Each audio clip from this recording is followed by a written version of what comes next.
નમસ્કાર, હું દેવશી બારડ. વી ટીવીના વિશેષ કાર્યક્રમ ગામડું બોલે છે માં આપનું હાર્દિક સ્વાગત છે. ગ્રીષ્મ પહેલા પાનખરની શરૂઆત થઈ ચૂકી છે. ઉનાળાએ દસ્તક દીધા છે. કેસોડામાં પાન આવી ચૂક્યા છે. તળાવો ખાલી થઈ રહ્યા છે. ખેડૂતો પાણી માટે વલખા મારી રહ્યા છે. ગામડામાં પાણીની સમસ્યા ગંભીર બની રહી છે. ત્યારે આજના આપણા એપિસોડમાં વાતાવરણીય ફેરફારની વાત અને ખેડૂતોની સમસ્યાની વાત આજે જાણીશું. ઉનાળાની શરૂઆત સાથે જ ગુજરાતમાં પાણીની સમસ્યા ગંભીર બની છે. ઉનાળો જામતો જાય તેમ ગામડામાં પીવાના પાણી અને ખેતી માટે પાણીની સમસ્યા વિકટ બની રહી છે. પાણીની સમસ્યાની વાત આવે એટલે નર્મદા યોજનાનું નામ પહેલા આવે. 6 દાયકાથી નર્મદા નામે રાજકારણ રમાય છે. ખેડૂતોને પાણી મળતું નથી તે મુદ્દો વારંવાર વિધાનસભામાં ઊભો થાય છે. નર્મદાનું પાણી મળતું નથી તે બાબતે આક્ષેપ પ્રતિ આક્ષેપ થાય છે. આ સંજોગોમાં નર્મદા નહેરની ગ્રાઉન્ડ રિયાલિટી શું છે તે જાણવું જરૂરી છે. સરકારના દાવા વચ્ચે વીટીવીની ટીમ સબમાઇનોર કેનાલની હાલત શું છે તે જાણવા કડી તાલુકાના ભાવનપુર ગામમાં પહોંચી. અહીંયા અમને છગનભાઈ પરમાર મળ્યા. છગનભાઈ નિવૃત્ત સરકારી કર્મચારી છે. નોકરી પૂરી થયા બાદ તે ખેતી કરવા લાગ્યા છે. અમે આ વિસ્તારની સબમાઇનોર કેનાલના પોસ્ટમોર્ટમમાં પડી ગયા. ભાવનપુર ગામમાં સબમાઇનોર કેનાલ બન્યાને 5 વર્ષ થયા છે. 1 ફૂટ ઊંડી અને 1 ફૂટ પહોળી આ કેનાલ ખેડૂતોના શેડે નાખવામાં આવી છે.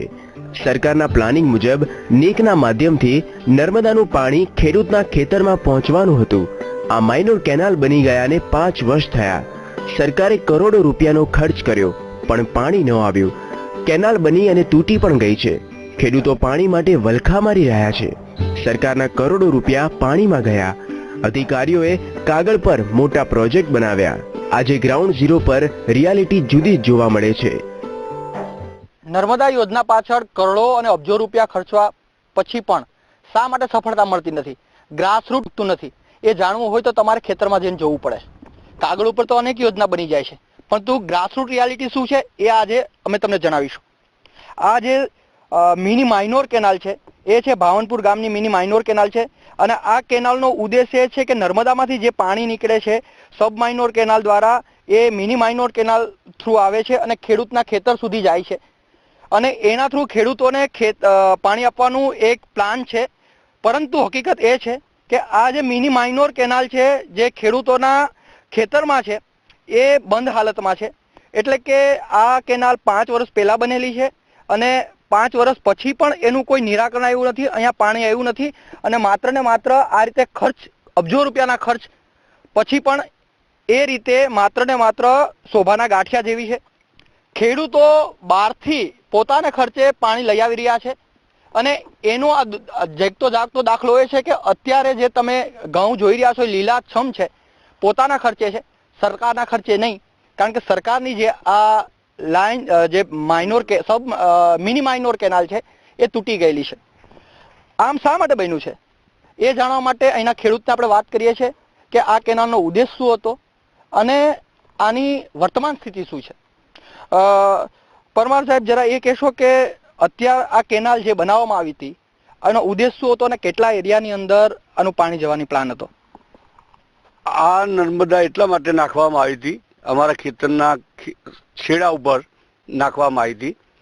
અને દરેક ખેડૂતોને એવું હતું કે અમારે જ્ઞાતિના લગભગ 100 વીઘા જમીન છે અને એ કેનાલથી બધાને 100 વીઘા જમીનમાં વીઘો 2 વીઘા 5 વીઘા એ રીતે 100 વીઘા થાય. એ 100 વીઘા વાળાને પાણી નથી મળતું. તો આ જે કેનાલ છે એ તમને લાગે છે કે જે સરકારે ખર્ચ કર્યો છે, અબજો રૂપિયાનો ખર્ચ કર્યો છે, એ ફળીભૂત થયો છે અથવા તમને પાણી મળ્યું છે?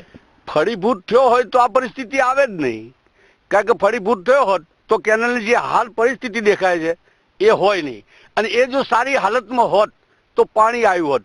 પાણી નથી આવ્યું માટે આ હાલત છે. તો સરકાર જે છે એ આવા પ્રકારના મોટા મોટા ખર્ચ કરી નાખે છે, પણ ગ્રાઉન્ડ રિયાલિટી અલગ હોય છે. એ આપણે જોઈ. પરંતુ બીજી એક વાત કરીએ કે તમે જે આ ઘઉં પેકવા છે અત્યારે એ ક્યાંથી પાણી લાવો છો? કેવી રીતે તમે કઈ જગ્યાએથી લઈ આવી રહ્યા છો? અમે આ ઘઉં પકવવા પાછળ રોડની સાઈડમાં જે જગ્યા પડી હોય જેને ચોકડિયું કહેવાય એ જેસીબી દ્વારા ઊંડું ખોદાણ કરી અને મેઇન કેનાલ જે વિરમગામની હદમાં ને રામપુરા ને બેની વચમાં આવેલી છે. ત્યાંથી બકનળી મૂકી અને એ પાણી ચોકડીઓમાં નાખી અને ચોકડીઓમાંથી પાણી અમારા ખેતરના ખેડા સુધી આવે. પછી ત્યાં મોટો ખાડો કર્યો છે અને જેની અંદર એન્જિન ચાલે મશીન, અને એના દ્વારા અમે પાણી, સરકારના ખર્ચ છે એ પાણીમાં ગયો છે. હા, અને તમે તમારા ખર્ચે પાણી લઈ ગયા. અમારા ડીઝલ ખર્ચો એ બધો અમારે રીતે કરીએ છીએ.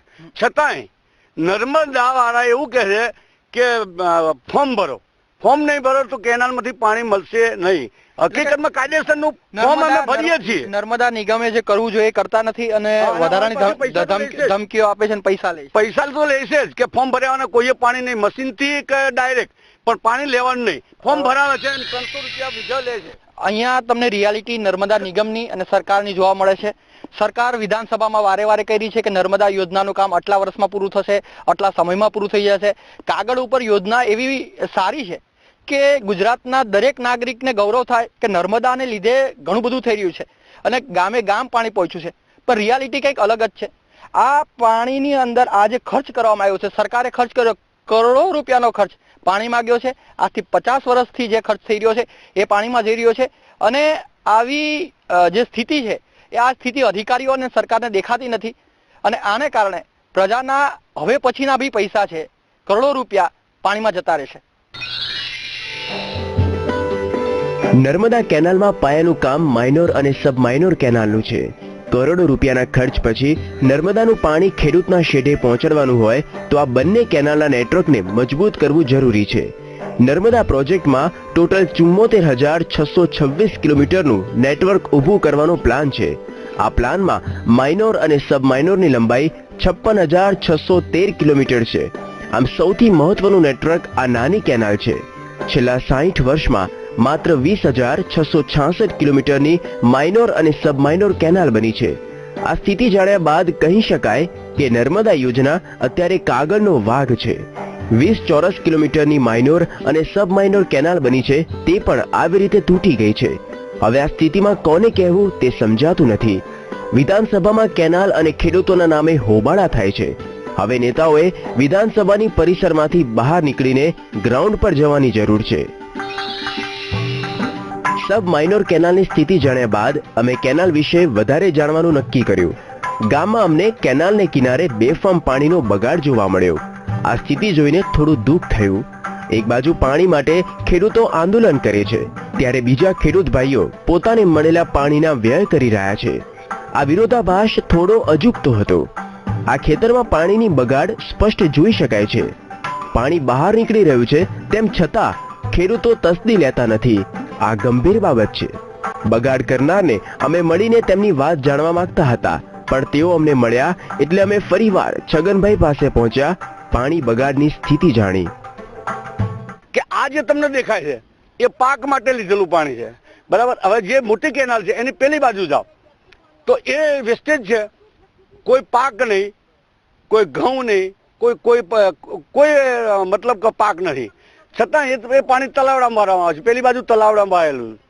એટલે પાણીની મેનેજમેન્ટ જરૂરી છે. પાણીની મેનેજમેન્ટ જરૂરી છે. હવે એ પાણી તમે અહીં આ તો પડેલું પાણી છે એટલે તમને વેસ્ટેજ દેખાય, પણ જે વેસ્ટેજ પેલું શું કહેવાય બકનળી નાખી અને ત્યાં તલાવડું ભરવામાં આવે છે. પેલી બાજુ તલાવડું એ ભરવામાં આવે છે, પછી આ જ રોડ ઉપર તલાવડું છે એ ભરવામાં, એને વેસ્ટેજ કહેવાય. આ વેસ્ટેજ નથી, આ પડ્યું પાણી. કારણ કે એનું લેવલ ઊંચું થાય તો જ મશીન પાણી ઉપાડી શકે. પાણીની બગાડ જાણ્યા બાદ અમે કેનાલ નેટવર્ક અને ખેડૂતોની સ્થિતિમાં થોડા ઊંડા ઉતરવાનો પ્રયાસ કર્યો. રસ્તામાં અમને ખેડૂતોની કોઠાસૂઝ જોવા મળી.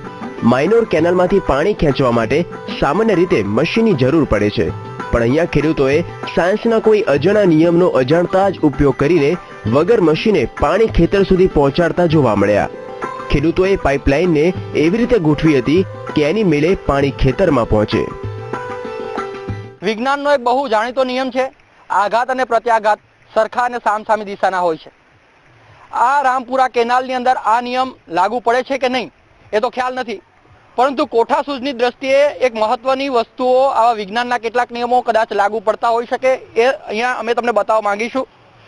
આ રામપુરા કેનાલ છે એ આગળ જઈ રહી છે અને એની અંદર ખેડૂતોએ પાઇપલાઇન નાખી છે મશીન વગરની પાઇપલાઇન છે અને પાઇપલાઇન થ્રુ પાણી જઈ રહ્યું છે. હવે રસપ્રદ વાત એ છે કે સામાન્ય રીતે પાઇપલાઇનમાંથી કેનાલની અંદરથી પાઇપલાઇન દ્વારા પાણી લેવું હોય તો તમારે મશીન રાખવું પડે, પરંતુ પાણીનો ફોર્સ એટલો છે તેમ એ વિરુદ્ધ દિશાનો છે, તેમ છતાં પણ ખેડૂતોએ અહીંયા પાઇપલાઇન ગોઠવી દીધી છે. તો એની મેળે આ જે કેનાલમાંથી પાઇપલાઇન દ્વારા પાણી જઈ રહ્યું છે એટલે ખેડૂતોને મશીનનો ખર્ચ પણ બચી જાય છે અને પોતાના ખેતરની અંદર લીલી હરિયાળી વગર મફતની એટલે પૈસા વગર ઓછા ખર્ચે એમને પાણી પહોંચી રહ્યું છે. આ એક કોઠાસૂઝનો સવાલ છે. ખેડૂતોએ પોતાની નાનકડી કોઠાસૂઝ વાપરી છે, એને કારણે એના ઘણા બધા પૈસાની બચત થઈ છે. આમ તમે જોશો તો આ કેનાલની અંદર આવા લગભગ 10 જેટલા આવા પાઇપલાઇન નાખી દેવામાં આવી છે અને આ પાઇપલાઇનના માધ્યમથી આજુબાજુના ખેડૂતો છે એ પાણી મેળવી રહ્યા છે.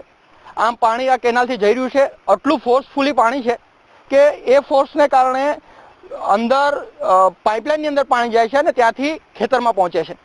કહેવાનો મતલબ કે કોઠાસૂઝ, જો કોઠાસૂઝ હોય તો તમે શું ના કરી શકો, એનો સામાન્ય દાખલો અહીંયા આ કેનાલને કિનારે આપણે જોઈ શકાય છે. શહેરમાં એસીની વચ્ચે રાત ગુજારતા વ્યક્તિને ક્યાંથી ખબર હોય કે ગામડાના ખેડૂતની સ્થિતિ શું હશે. અત્યારે અમે એક ખેતરની અંદર માછડા પર બેઠા છીએ. આ માછડા એ રાત્રે ખેડૂત માટે પલંગનું કામ કરે છે.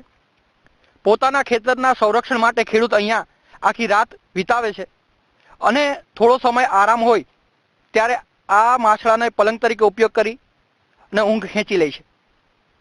આની ઉપરથી ખ્યાલ પડે કે ખેડૂતોની સ્થિતિ કેવી હશે. વિધાનસભામાં જે ચર્ચાઓ થાય છે કે ગુજરાતની અંદર રોજ અને નીલગાયનો ત્રાસ વધતો જાય છે. આવા ખેતરે આવા માછડાઓ છે એ સાબિત કરી આપે છે કે ગુજરાતના ગામની અંદર સ્થિતિ શું હશે. અહીંયા લઈએ એક નાનકડો વિરામ.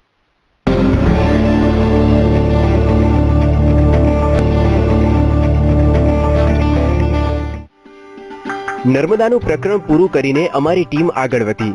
ગામડું બોલે છે એમાં આ વખતે એમ પ્રકૃતિને મજા અને ઋતુ ફેરફાર બતાવવાનું નક્કી કર્યું હતું. શિશિર બાદ પાનખરનું આગમન થઈ ગયું છે. ગ્રીષ્મ ઋતુએ આંગણે દસ્તક દીધા છે. આ બદલાવનો અનુભવ અમને રોડ પર જોવા મળ્યો. ગ્રીષ્મની પહેલી ઓળખ કેસુડો છે. એ ખેતરમાં પીળા ફૂલથી રંગાયેલું કેસુડાનું ઝાડ જોવા મળ્યું. ઉનાળો આંગણે દસ્તક દેતો હોય ત્યારે કેસુડો સોળે કણાએ ખીલે છે. હોળીમાં કેસુડાના ફૂલથી મિત્રોને રંગવામાં આવે છે.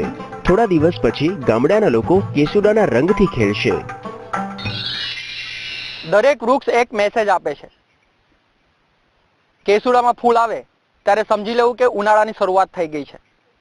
આ કેસુડાની અંદર ફૂલનું આગમન થયું છે. હોળી નજીક છે અને ઉનાળો થોડા દિવસની અંદર દસ્તક પણ દેશે. આ કેસુડાના ફૂલ છે એ થોડા સમયની અંદર અહીંયા બાળકો છે, ગામના લોકો છે, એ હોળીના દિવસોમાં એનો રંગ રોગાન કરી અને એકબીજાને રંગવાનું કામ કરશે. વર્ષોથી આપણી પરંપરા આ રીતે જ ચાલી આવી છે, પરંતુ અત્યારે કેમિકલ યુક્ત રંગોએ સમય અને સંજોગો બદલી દીધા એ વાત અલગ જ છે. આ કેસુડાના ફૂલ છે એ ઠંડા કહેવાય છે અને તમે આ ઝાડ નીચે અત્યારે અમે જે ઠંડક મેળવી રહ્યા છે એ કદાચ અસામાન્ય હશે. આ કેસુડાના ફૂલ છે આરોગ્ય માટે બી ફાયદાકારક છે. અમુક પ્રકારના રોગો છે એ કેસુડાના ફૂલથી બી મટી જતા હોય છે. એટલા જ માટે આપણા આયુર્વેદ આચાર્યોએ કેસુડાને ખૂબ મહત્વ આપ્યું છે. કેસુડાનું આયુર્વેદમાં ખાસ મહત્વ છે. કેસુડાના ફૂલથી નાહવાથી રાહત થાય છે. કેસુડાના ઝાડ નીચે બેસવાથી ઠંડક મળે છે. કેટલાક રોગનું સમાધાન કેસુડામાં છે. રસ્તામાં અમને બીજા જગ્યાએ પણ કેસુડાના ઝાડ જોવા મળ્યા. કેસુડા પુરાણ પૂરું કરી અમે થોડા આગળ વધ્યા ત્યાં સરેલીનું ઝાડ જોવા મળ્યું. સરેલીમાં ફળ પાંદડા જેવા હોય છે જેમાંથી બી નીકળે છે. હૃદયના આકાર જેવા પાંદડામાંથી બદામના ફળ જેવું બી મળે છે. તેનો મુખવાસ તરીકે પણ ઉપયોગ થાય છે. સરેલાના ઝાડ પર બી આવે એટલે સમજી લેવાનું તે ઉનાળાએ આંગણે દસ્તક દીધી છે. રસ્તામાં અમને આ સરેલી રૂપે ઉનાળાની બીજી દસ્તક જોવા મળી. આગળ જતા આંબાનું ઝાડ આવ્યું, તેમાં ખાખડી લાગી ચૂકી હતી. ખાખડી થોડી મોટી થાય એટલે ઉનાળાનો પગરામણ મંડાયા તેવું સમજી લેવું.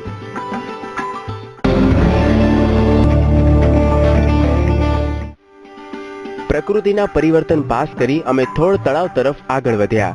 થોળ ગુજરાતનું બીજા નંબરનું વેટલેન્ડ છે. 15,000 હેક્ટર વિસ્તારમાં ફેલાયેલું થોળ યાયાવર પક્ષી માટે ખ્યાત છે. શિયાળાની શરૂઆતમાં થોળમાં પક્ષીનો જમાવડો જામે છે. અત્યારે દૂર ટાપુ પર પક્ષીનો મેળો જામ્યો છે. આ નાના નાના ટાપુ પક્ષીઓનું સ્વર્ગ છે. જેણે મીટિંગ ભરીને બેઠા હોય તેમ પક્ષીઓની સભા ટાપુ પર ભરાય છે. આ પક્ષીઓને નિહાળવા માટે દૂર દૂરથી પ્રવાસીઓ આવે છે. થોળનો નજારો જોઈને પ્રવાસીઓ અલગ સ્મૃતિ સાથે વિદાય લે છે. કોઈ ફોટોગ્રાફી કરે છે તો કોઈ થોળના સૌંદર્યને માણે છે. વર્ષો હજારો પ્રવાસીઓ આ રીતે થોળની મજા માણે છે. નળ સરોવર બાદ થોળ અભયારણ્ય ગુજરાતનું બીજા નંબરનું વેટલેન્ડ છે. નળ સરોવર બાદ સૌથી વધારે પક્ષીઓ થોળ અભયારણ્યમાં આવે છે અને અહીંયા યાયાવર પક્ષીઓનું આ મહત્વનું કેન્દ્ર કહેવાય છે. સારસ ક્રેન અને ફ્લેમિંગો થોળમાં સૌથી વધારે આવતા હોય છે. આ તમે મારી સામે જોઈ રહ્યા છો એ થોળ અભયારણ્ય છે. એનો હિસ્સો છે 15,000 હેક્ટર વિસ્તારમાં ફેલાયેલું છે અને નાના નાના 25 થી 30 જેટલા ટાપુઓ છે. સામે તમે જોઈ રહ્યા છો નાના નાના ટાપુ છે. એ નાના નાના ટાપુઓ ઉપર ફ્લેમિંગો અને એ સિવાયના બીજા પક્ષીઓ છે એ માળો બનાવે છે, ઘર બનાવે છે અને વર્ષ દરમિયાન અહીંયા રહેતા હોય છે. અત્યારે ઉનાળાની અંદર પાણી ઓછું થઈ ગયું છે. આ સંજોગોની અંદર જે થોળ અભયારણ્ય છે ખાલી તમને દેખાય છે અને જેમ પાણી ઘટે એમ અહીંયા પક્ષીઓની સંખ્યા વધતી જતી હોય છે. અને પાછળ દૂરના ભાગે તમે જોઈ શકો છો કે ખાલી ભાગ છે, ત્યાં ગાયો અને ભેંસો ચરે છે. એટલે કે એ આખો ગાયો અને ભેંસ પણ ચરવાતી હોય છે. આમ આખું જે આ થોળ અભયારણ્ય છે એ ઉત્તર ગુજરાતનું સૌથી મહત્વનું અભયારણ્ય અને સૌથી મહત્વનું વેટલેન્ડ છે.